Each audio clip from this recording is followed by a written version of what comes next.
Salut, j'espère que vous allez bien. Moi, de mon côté, tout va très bien. Je m'appelle Abdias, je suis promoteur de la ferme des AE, ainsi que de cette chaîne. Sur cette chaîne, nous parlons d'élevage, de poulets, poulets locaux, poulets Goliath, poulets de chair également. Sur cette chaîne, je partage mes expériences. Alors, si vous êtes intéressé par l'élevage, tout ce qui a rapport avec l'élevage des poulets, vous êtes au bon endroit. Abonnez-vous à ma chaîne pour ne plus activer la cloche de notification pour ne plus rater mes prochaines vidéos. Là, je suis en face de nos futurs reproducteurs poulets de chair en fait. Et dans cette vidéo, je souhaite répondre à une question qu'on m'a toujours posée dans les commentaires ou en message privé en fait. Et la question est la suivante. Quelle est la formule qu'il faut utiliser pour conduire les poussins chairs à l'état reproducteur? Cette question m'a été posée plusieurs fois en message privé ainsi que en commentaire également. Et aujourd'hui dans cette vidéo, je vais répondre à cette question-là en fait. Alors, restez jusqu'à la fin de cette vidéo pour pouvoir écouter l'information que je souhaite partir à travers cette vidéo là ce matin. Sans plus tarder, commençons en fait. Je repose la question d'abord et je vais essayer de répondre à cette question là. Quel est l'aliment qu'il faut donner aux sujets ou bien aux poussins chairs pour les conduire à l'état reproducteur, pour que à la fin on puisse produire des œufs, pour qu'à la fin on puisse avoir des poussins? Quel est l'aliment?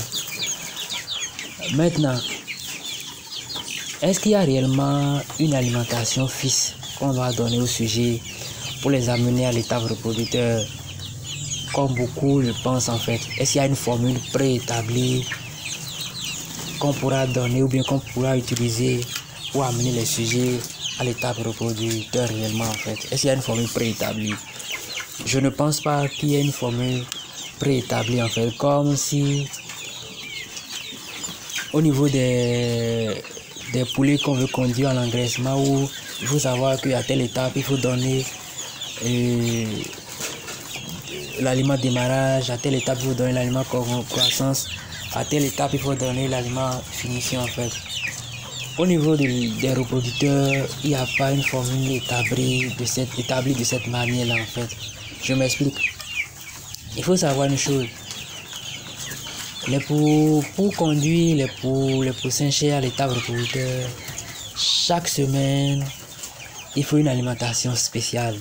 Et cette alimentation va amener les sujets à avoir un poids spécial en fait quoi. Donc, chaque semaine correspond à une alimentation spéciale.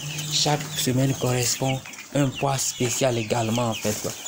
C'est un peu ça. Donc autant de semaines dans le processus d'élevage, autant de formules dans le processus d'élevage également. Il n'y a pas une formule fixe préétablie pour qu'on dise de telle période à telle période, voilà telle formule qu'il faut appliquer, de telle période à telle période, voilà une telle formule qu'il faut appliquer en fait. Non, à chaque semaine, il faut apporter une telle quantité de protéines au sujet. Les sujets doivent apporter également une telle quantité d'énergie au sujet également. Donc, à chaque semaine d'élevage correspond une formule adéquate. À chaque semaine d'élevage correspond également un poids adéquat que les sujets, les futurs reproducteurs doivent avoir en fait. Donc, autant de formules, autant de semaines. Et l'éleveur qui veut réussir à ramener ces sujets-là à l'état reproducteur doit nécessairement respecter ces différentes formulations-là également en fait, pour qu'à la fin, il puisse attendre, il puisse obtenir le résultat escompté. Maintenant, pour l'éleveur qui se lance dans l'élevage des reproducteurs et qui n'a pas ces informations-là, voilà le risque qu'il court réellement en fait.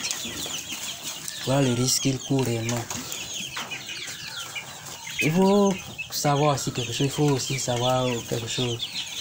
Quand vous conduisez les sujets à une certaine étape, il faut alors stimuler les sujets là également pour la ponte en fait.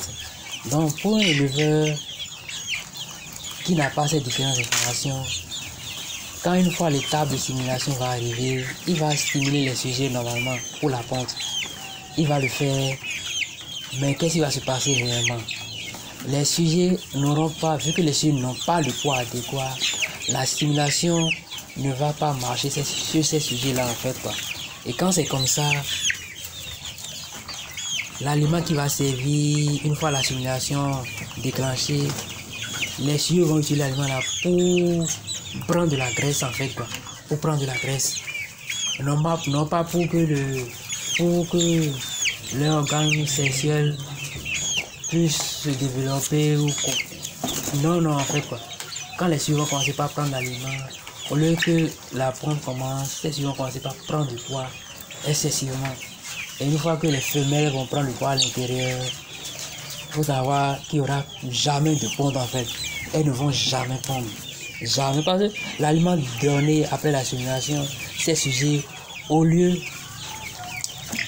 que ces sujets utilisent une partie pour se développer, pour se développer et pour bien commencer la pompe réellement, ces sujets vont utiliser l'aliment là juste pour avoir du poids, pour s'engraisser en fait quoi.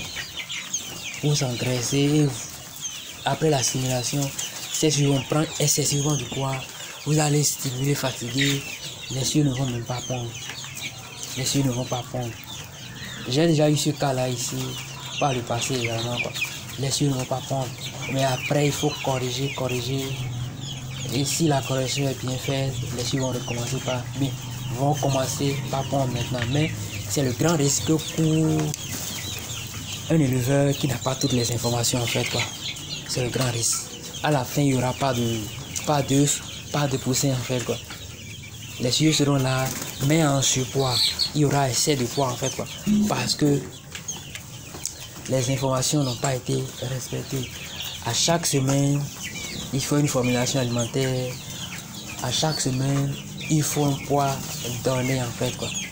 Donc le sujet doit avoir, le sujet en consommant cet aliment doit avoir ce poids là à la fin de la semaine. C'est comme ça, je pense que le programme là est fait en fait. À chaque semaine correspond un poids normalement.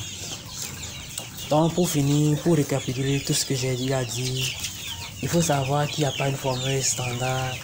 Il faut dire voilà la formule qu'il faut suivre pendant une bonne période pour réussir l'élevage là. Non en fait. À chaque semaine, il faut une alimentation qui va amener les sujets à avoir tel poids en fait. Donc autant de semaines dans le processus d'élevage, autant de formulations alimentaires en fait quoi. Et si tout est respecté, et une fois que la période de stimulation va arriver, l'éleveur stimule correctement les sujets, la ponte va commencer en fait quoi. La ponte va commencer, il y aura des poussins, il y aura des œufs d'abord, il y aura des poussins également. Donc c'est un peu comme ça évolue en fait. C'est un peu comme ça en fait. Et c'est ce que nous faisons ici. Voilà nos futurs reproducteurs. L'aliment est consommé, certes, il y a beaucoup d'aliments là. Mais il faut voir l'évolution des sujets. Il n'y a pas essai de poids. Et à chaque moment, nous on essaie de peser les sujets pour voir là où on en est réellement en fait quoi. Pour voir là où on en est réellement. Est-ce qu'il n'y a pas eu essai de poids? Est-ce qu'il n'y a pas des sujets qui n'ont pas le poids adéquat dans la semaine en fait. Donc sur tout ça ici, on les alimente correctement en fait. Donc c'est un peu ça en fait. Prochainement, je ferai une vidéo et je parlerai bien des conditions à remplir pour stimuler la pompe sur les sujets en fait. Abonnez-vous à ma chaîne pour ne plus rater mes prochaines vidéos. Que Dieu bénisse chacun de nous et qu'il bénisse nos activités en fait. Bon week-end à chacun de nous.